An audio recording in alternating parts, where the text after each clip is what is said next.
ఇవాళ ఆంధ్రప్రదేశ్ మరి నారా చంద్రబాబు నాయుడు గారు ప్రజలు వెనుకున్నట్టుగా 162 సీట్లు ఆయనకు అప్పచెప్పారు. ఆయన మాట ఏదైతే ఇచ్చారు ఎలక్షన్ టైంలో ఆ మాట తప్పకుండా మోడీ గారు సాయంతో ఇటు పవన్ కళ్యాణ్ గారు సాయంతో కూటమి ప్రభుత్వంతో ఇవాళ అనేక రకాల పథకాలు ఇవాళ ప్రజలకు అందిస్తున్నారు. మరి ఇవాళ అమరావతి ఇంకా 44,000 ఎకరాల్లో మళ్ళీ ఎత్తుకుంటా చూస్తున్నారు, మళ్ళీ ఇచ్చుకుంటారు రైతుల దగ్గర నుంచి. మరి రైతులకి 3 రాజధానులు పెట్టి 3 ముక్కలు చేసిన ముఖ్యమంత్రి ఎవరున్నారంటే గతం వైఎస్ రాజశేఖర రెడ్డి కొడుకు జగన్మోహన్ రెడ్డి.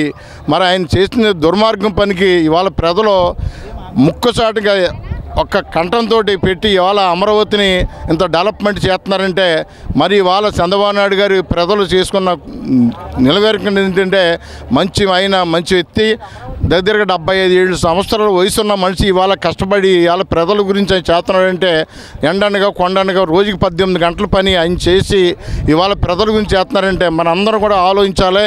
అటువంటి చంద్రబాబు నాయుడు గారిని మళ్ళీ ఇంకొక చంద్రబాబు నాయుడు గారు పుట్టిదాకా ఈయనే ముఖ్యమంత్రి కింద ఉండి ప్రజలందరూ కూడా మరి ఎప్పుడు ఎలక్షన్ వచ్చినా సరే ఏ ఎలక్షన్ సరే చంద్రబాబు నాయుడు దృష్టిలో పెట్టుకుని మనం గెలిపించుకోవాలని చెప్పేసి మన ఇచ్చిన అవకాశం అమరావతి పైన ఏదైతే ప్రాంతం ఉందో ఈ అమరావతి పైన ఎన్నో విమర్శలు వచ్చాయి, మీరేం చెప్తారు ఈ విమర్శలకు సమాధానం?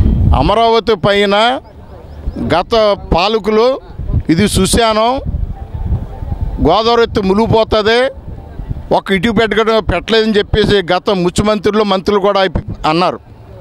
మరి నిజంగా వాళ్ళ కళ్ళుండి గుడ్డి అయినాయో లేకపోతే మనసు మైండ్ సెట్ తప్పుకుందేమో తెలదు, కానీ ఇవాళ అమరావతి అంటే ఏంటి అన్నది ప్రజలు చూపించుతున్నారు. ఇవాళ ఒకసారి మళ్ళీ వచ్చాళ్ళు ఈ అమరావతిని ఎలా ఉంది ఏంటి చూస్తే వెళ్తుంది, ఇది సుశానంగా ఉందా లేకపోతే ఇది ఒక రాష్ట్రానికి ఒక ఎన్నుముక్కలాగా ఉందా అన్నది కనపడుద్ది.